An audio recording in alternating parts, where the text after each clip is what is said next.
Derek MoneyBerg has defrauded numerous people, and he does whatever necessary to silence valid criticism. One of the challenges with exposing fake gurus and fraudsters is always being vulnerable to expensive litigation. MoneyBerg doesn't want anyone exposing his business and sued me to scare others from doing the same. Silence, you fool! Alright, so this is what I'm going to do, chat. I'm going to skip the rest of that conversation because these niggas are saying a whole bunch of nothing. And I'm going to get into another clip that I want to react to. This is what happens when you continuously expose people, these goddamn frauds that you end up exposing, but when the frauds fight back, things may go left. So this is what happened to Spencer Cornelia. We're going to get into this video. Okay, so Spencer Cornelia was sued by a scam and fraud.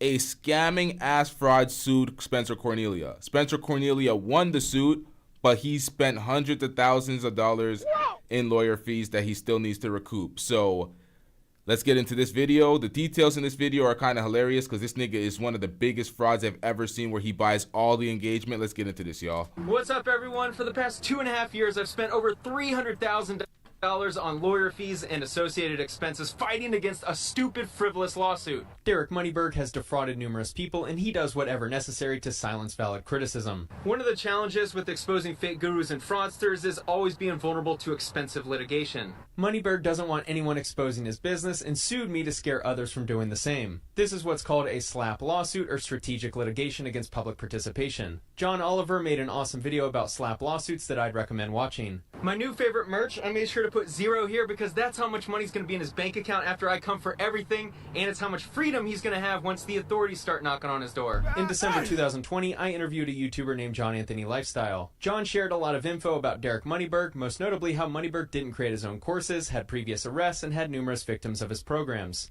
A few months later, on June 21st, 2021, Derek sued me, despite not ever saying anything. I interviewed a credible source. I didn't say anything. On September 29th, 2023, 831 days after I was first sued, the judge finally ruled on my case. The judge granted our motion for summary judgment. We won on all claims. Derek MoneyBerg is the biggest loser on social media, so him losing this case shouldn't come as a surprise. Before we dive into the legal ramifications, I want to share what I found about this loser. He pays for all of his social media engagement. Here's Hold up. Yo, this is where the exposing begins. I gotta move some shit off the screen so we can see all the details, because this is pathetic. This motherfucker had Royce Gracie. Royce Gracie, if y'all don't know Royce Gracie, an MMA legend, a UFC legend. It was 170 pounds as a Brazilian Jiu-Jitsu black belt, ragdolling big dudes that were like 250 pounds, 300-pound dudes before UFC had any type of weight division in the early days of UFC. Royce Gracie is a beast. If I had Royce Gracie on this platform, I'd have all the questions ready to ask that guy. And look at the views here. The man, 2 hours with an interview with a UFC legend, Royce Gracie. 64 views. I've seen him do it. It's pathetic. What are we doing out here? So he's buying his engagement. He buys all of his engagement. He can't do any views organically. And that's what a lot of these frauds get called out. That's why certain folks were under review. I'm not going to name any names in the manosphere with the folks were under reviews, but folks are generally under review trying to prop themselves up for the look instead of the substance. But let's get back into this. This YouTube video with 64 views 2 hours after upload, which is before we dive into the legal ramifications, I want to share what I found about this loser. He pays for all of his social media engagement. Here's his YouTube video with 64 views 2 hours after upload, which is how every video performs before the fake views arrive. All of his videos then have between 15,000 and 21,000 views because that's how much he pays for. He paid for his 4.1 million Instagram followers too. All of his Instagram posts have around 50,000 likes and 20 comments by the same accounts. His entire social media is fake, and yet people still fall for his perceived clout. In his videos, he likes to make it seem like he's been featured in all of these huge media publications. All of that is paid for. We even asked him in depositions which publications were paid for and which were not, and he claimed to not remember. Derek likes to throw around media features like Playboy, so my attorney asked him about it. How many times have you been featured by Playboy? Only once, he answered. That's pretty cool being in Playboy. I mean, I presume it wasn't a photo shoot. I presume it was an article about your business acumen. The image of MoneyBerg being in a Playboy photo shoot will probably ruin your day, but I thought it was hilarious. Any playmates around Derek would beat the world record of escape velocity with how quickly they leave the room. Future Playmate of the Year right here. As told to me, Derek didn't even create his own courses. He hired people to create them from Investopedia and a couple books, and I very much trust my sources on this one. He charges $5,000 for his real estate course. Watch Bigger Pockets podcast, read any of their books that they release, and watch Pace Morby on YouTube, and you'll learn more about real estate investing for free than Derek MoneyBerg could ever teach you in his course from Investopedia and Google. In one of my more popular videos, I uncovered how I found out MoneyBerg had committed perjury in my case. MoneyBerg claimed to live in a nice house in Lake Tahoe, Nevada, but I contacted the owner and found out that he didn't. He lives in Chicago, Illinois, yet has mail, including his tax returns, sent to a friend's house in Nevada, a zero income tax state. Anybody want to guess why he does that? MoneyBerg eventually sued John Anthony Lifestyle in Nevada 10 months after my lawsuit. Under oath and penalty of perjury, MoneyBerg claimed he lived in Nevada. When caught, he and his attorneys amended the complaint, alleging he lived in 11 different places within Nevada. Thankfully, the judge could see through MoneyBerg's BS and declared him as not being a Nevada resident. The judge granted John's motion to dismiss. For those unaware, perjury is a serious crime, one that carries a very heavy penalty. If anyone can help me contact the Nevada Attorney General directly, please email me. Jesus Christ. I'm going to show you all how to be a millionaire really quickly. I'm going to sell this beautiful shirt for $10, but I'm only going to sell it to all of MoneyBerg's victims. I'll be a millionaire within 30 days. Immediately after John's case was dismissed, MoneyBerg filed another lawsuit against him in the state of Wyoming. To any of the parents watching, Derek MoneyBerg is the epitome of the terrible twos in an adult. He throws temper tantrums, he shows defiant behavior, and he has an incredible amount of frustration towards anyone who exposes his unethical business. During discovery, we were able to find his arrest records, which includes domestic violence and other run-ins with the law. I also found out a little trick he uses to deceive potential customers. He forces his paid customers to provide a testimonial in order to continue in a $5,000 course they already paid for. Wait, what? What? He forces them to... Wait. I also found out a little trick he uses to deceive potential customers. He forces his paid customers to provide a testimonial in order to continue in a $5,000 course they already paid for. Not disclosing this on his sales page is likely breaking advertising law. Nah, that's fucked up. That's fucked up. If you don't get that bullshit out of my face, That's super fucked up. Okay, so now I have to record a testimonial telling y'all how good this shit is prior to moving forward, so I keep my investment that I paid for in the $5,000. That's some bullshit. And it's definitely just chest out deceiving folks, and you're signing me up for that. That's fucked up. That's fucked up. This guy's a piece of shit.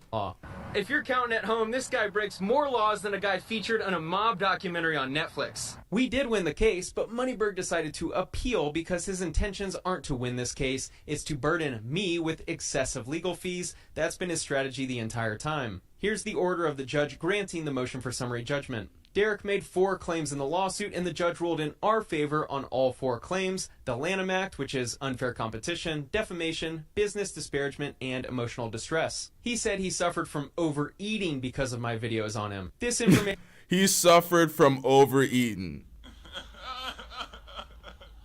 It's a total fabrication. Nigga, you just fat and have bad dietary habits. What are we talking about? You haven't worked out a day in your life. You don't even know what the inside of a gym looks like, nigga. Like, what are we talking about out here? Have you seen this guy we're talking about? Included a video from a former employee of plaintiffs who corroborated claims about plaintiffs' unethical business practices, and they're using young, unqualified people to write the instructional and promotional material for plaintiffs' courses. Thankfully, it's now on public record that even the judge knows MoneyBerg hires unqualified people to create his $5,000 courses. This was a slap suit brought by a multimillionaire who got that way by scamming people out of their money, as defendants reported on. To keep his scam afloat, he sought to stifle anyone who tries to criticize him with what is colloquially referred to as lawfare or a slap suit. To Bushkovsky, a few $100,000 thrown at an underfunded defendant, me, is just the cost of keeping the scam going. As the motion explains, Bushkovsky made frivolous objections during his deposition that required required a second deposition, lied about his place of residence, resisted attempts to take follow-up discovery, and resisted consolidation when it was obviously appropriate. Slap lawsuits like this one work because the wealthy criminal is able to scare off anyone looking to properly criticize them because the legal costs are too burdensome. I want to send a quick thank you to everyone who donated to my GoFundMe from the previous 2 videos about this case. You have no idea how much you all have helped me. In our motion for fees, we outlined that we should recoup $305,000 in attorney's fees.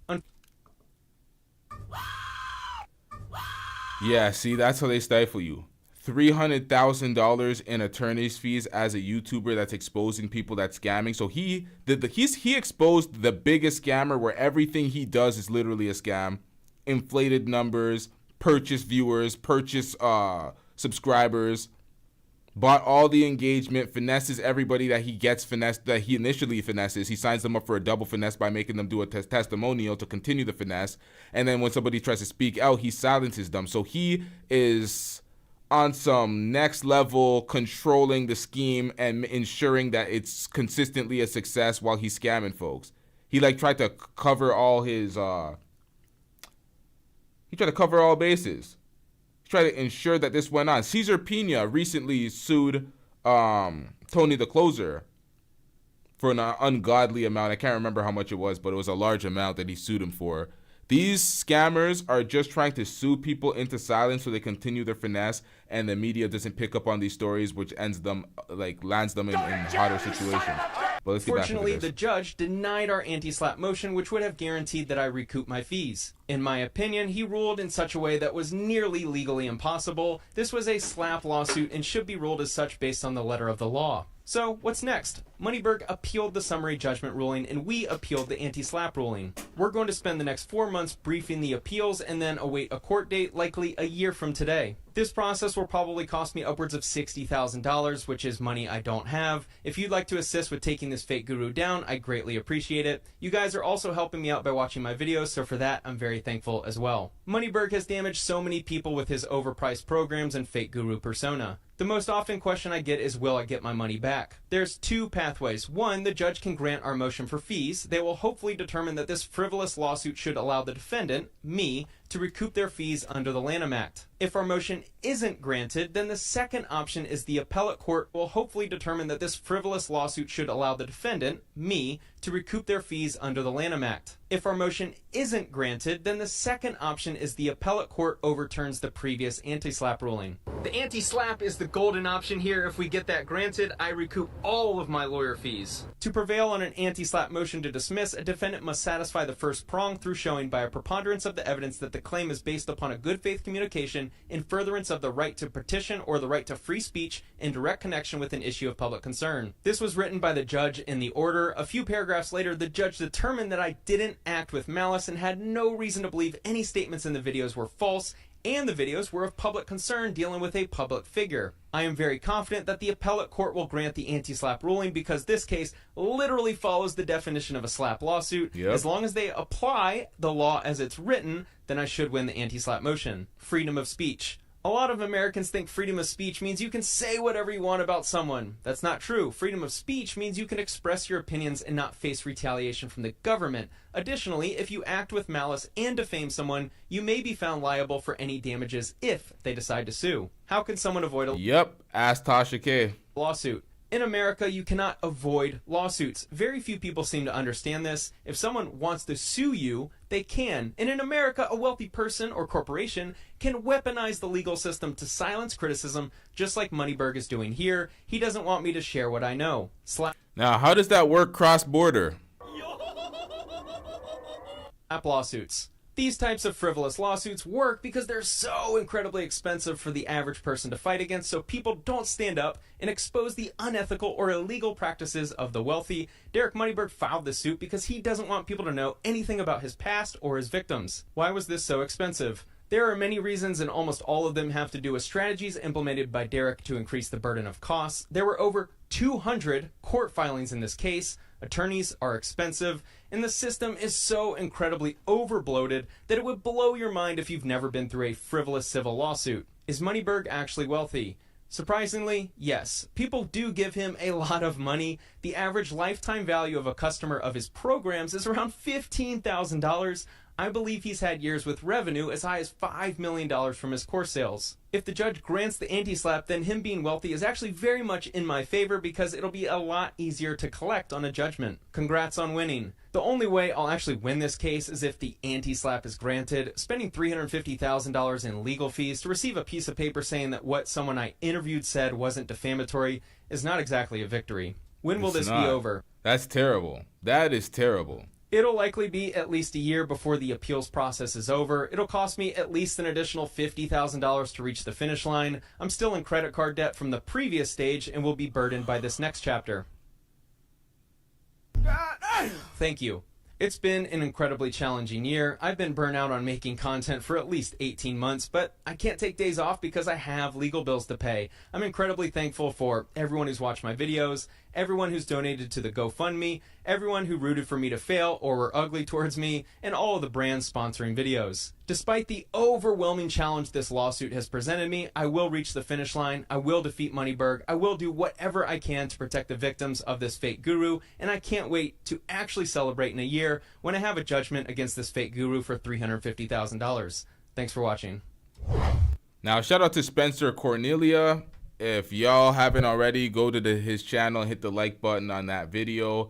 Help support this nigga in the algorithm because this is some fucked up shit going on right now. That's really fucked up because all he does is he'll make some claims and he'll substantiate all of them with the facts. So he'll make claims, he'll substantiate them, he'll call out all these scammers, these fake gurus, these fraudsters, put them on blast, help a lot of folks possibly retain money via lawsuits or just to avoid being scammed by these fraudsters. Spencer Cornelia has been he's been putting in work on this platform, good videos constantly. I've done many reactions to his videos because his facts are actually spot on. It's not like when you do a video and you react to it and you're like, yo, this ain't right. Where did you get this shit from? Media takeout? It's just dusting it up. But he has most of he gets his shit correct for the most part. I can't even say for the most part. I haven't had to correct any of his facts or anything. Like he's got it pretty much spot on. So shout out to Spencer Cornelia. It sucks that folks that are out here exposing folks are in debt, credit card debt, $350,000 from that the first lawsuit, now $60,000 for the next stretch, and then he said another additional $50,000 he's gonna need. So for him to have that GoFundMe, I would recommend that at this point. Folks should love to clown content creators or public figures who have GoFundMes, but it's like at this point, he's doing work for the public. He's doing work for the middle class citizens, the everyday citizens, even though they're the rich folks that are being scammed. He's doing work for everybody. Helping out highlight these scams that people were not privy to in the past, had no idea that these were actual scams. He's highlighting many of them. He's always calling out these fraudsters. So shout out to him. Shout out to everybody that participated in the chat. Shout out to everybody that actually hit the like button. You want to sit there and stay on the weed? Yeah. A lot more on the way. We out. Yeah.